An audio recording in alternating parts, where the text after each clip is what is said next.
Hello friends, आप Mukesh Goyal. I hope कि आप बहुत अच्छे हैं। और फ्रेंड्स, हम एक सीरीज शुरू कर रहे हैं। क्या 5 मिनट में पेपर वाला कंसेप्ट, यानी कि आपको 5 मिनट के वीडियो में वो कंसेप्ट समझाने की मैं कोशिश करूंगा जिससे हर बार कोई ना कोई क्वेश्चन पेपर में पूछा जाता है।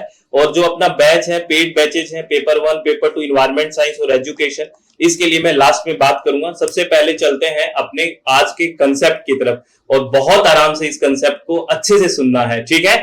चलो, आज हमारा जो कंसेप्ट है वो रिसर्च एप्टीट्यूड का कंसेप्ट है और यहाँ पे सबसे ज्यादा क्वेश्चंस पूछे जाते हैं और कंफ्यूजन भी बहुत होता है स्टूडेंट्स को। क्या है? टाइप्स ऑफ साइंटिफिक मेथड में एक्सप्लोरेटरी रिसर्च, एक्सप्लेनेटरी रिसर्च और डिस्क्रिप्टिव रिसर्च, यानी कि खोजपूर्ण, व्याख्यात्मक और वर्णनात्मक जो शोध है, इसमें क्या क्या डिफरेंस होता है और ये क्या होती है। और यहां से हर बार क्वेश्चन पूछा जाता है और जो क्वेश्चंस भी पूछे गए हैं वो भी मैं आपको दिखाऊंगा कि किस तरह के क्वेश्चंस पूछे गए हैं, ठीक है। तो सबसे पहले जो एक्सप्लोरेटरी रिसर्च है, यानी कि जो खोजपूर्ण शोध है, उसके बारे में बात करें। जैसे ये नाम ही सजेस्ट कर रहा है कि किसी चीज को हम खोज यानी कि एक्सप्लोर कर रहे हैं। बेसिकली ये रिसर्च होती है किसी भी प्रॉब्लम को जिसको हम सॉल्व करना चाहते हैं, यानी कि प्रॉब्लम को अच्छे से डिफाइन करने के लिए, किसी समस्या को अच्छे से समझने के लिए जो रिसर्च की जाती है वो एक्सप्लोरेटरी रिसर्च की जाती है। देखो, है ना, clarify the exact nature of the problem to be solve, यानी कि समस्या की सटीक प्रकृति को स्पष्ट करने के लिए प्रारंभिक शोध। यानी आप जिस पे रिसर्च करना चाहते हैं, किसी प्रॉब्लम पे रिसर्च करोगे तो उस प्रॉब्लम को अच्छी तरह से समझने के लिए जो प्रारंभिक शोध की जाती है वो कौन सी होती है? एक्सप्लोरेटरी या खोजपूर्ण शोध होती है।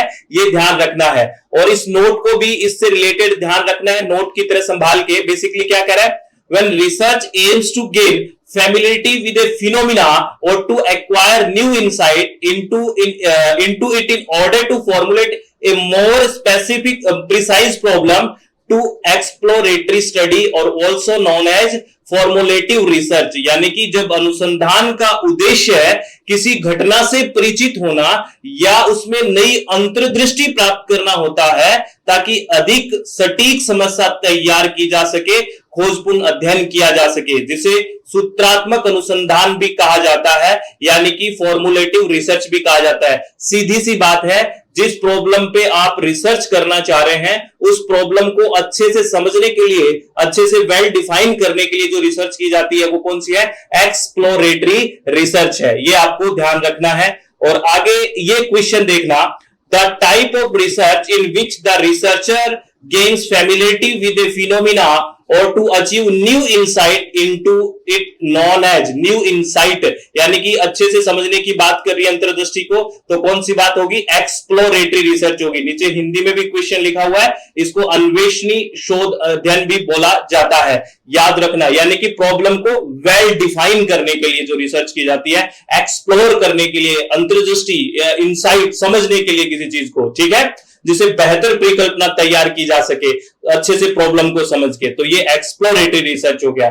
उसके बाद ये क्वेश्चन भी देखिए, the most suitable type of research helps to gain experience in formulating relevant hypothesis for more definite investigation. जो मैं अभी बात कर रहा था कि अच्छे से परिकल्पना तैयार की जा सके, तो कैसे करोगे? जब प्रॉब्लम को अच्छे से समझोगे। और प्रॉब्लम को समझने के लिए कौन सी रिसर्च है? हमारे पास एक्सप्लोरेटरी रिसर्च है। तो ये दोनों क्वेश्चन एक्सप्लोरेटरी रिसर्च को समझने में आपको मदद करेगा। अगर बात करें अब एक्सप्लेनेटरी रिसर्च, एक्सप्लेन करना यानी कि किसी चीज की व्याख्या करना है, ये वो एक्सप्लोरेटरी था, ये एक्सप्लेनेटरी यानी कि किसी चीज को एक्सप्लेन करना, व्याख्या करना, यानी ये आंसर देगा वाई का, क्यों का आंसर देगा कि ये चीज हो रही है तो क्यों हो रही है, यानी कि ये बताएगा कोज एंड इफेक्ट रिलेशनशिप कि ऐसा है तो ऐसा क्यों है। इसका आंसर प्राप्त करने के लिए हमें कौन सी रिसर्च करनी पड़ेगी?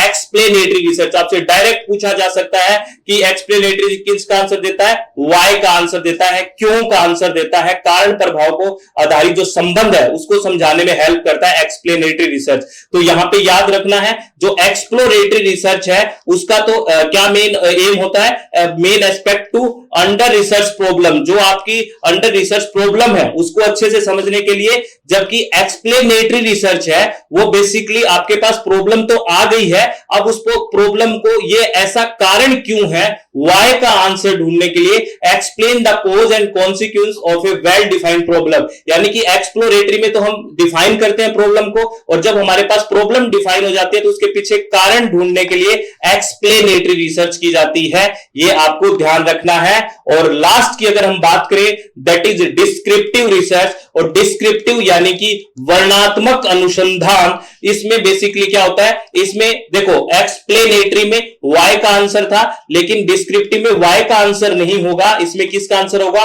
व्हाट, वेयर, व्हेन, यानी कि कहां, कब, क्या, इन प्रश्नों का उत्तर कौन सा देता है, डिस्क्रिप्टिव रिसर्च, यानी कि पूरा का पूरा वर्णन करेगा ये कि कोई चीज क्या है, कहां हुई, कब हुई, इन चीजों का आंसर कौन देता है, डिस्क्रिप्टिव रिसर्च। लेकिन ये वाई यानी क्यों का पर्सन का आंसर नहीं देता। क्यों का आंसर कौन देता है, क्यों का आंसर एक्सप्लेनेटरी रिसर्च देता है, जिसमें हमने बात की थी एक्सप्लेन, व्याख्या, क्यों। तो ये कंसेप्ट्स आपको याद रखने हैं। अब आपको मुझे एक होमवर्क देना है, आपको ये बताना है कि डिस्क्रिप्टिव रिसर्च क्वालिटेटिव होती है या क्वांटिटेटिव होती है या बोथ होती है। ये आपका होमवर्क है और ये हमारा कंसेप्ट क्लियर हुआ।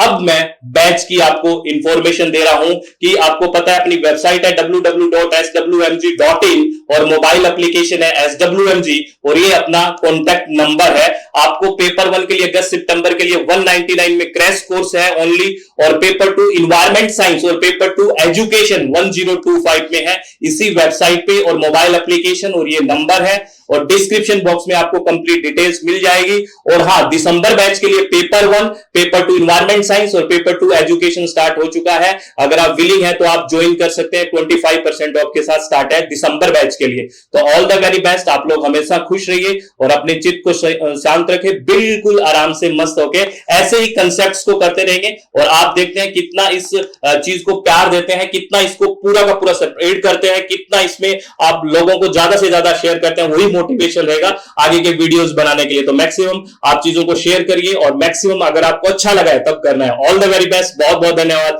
Thank you, thanks a lot friends.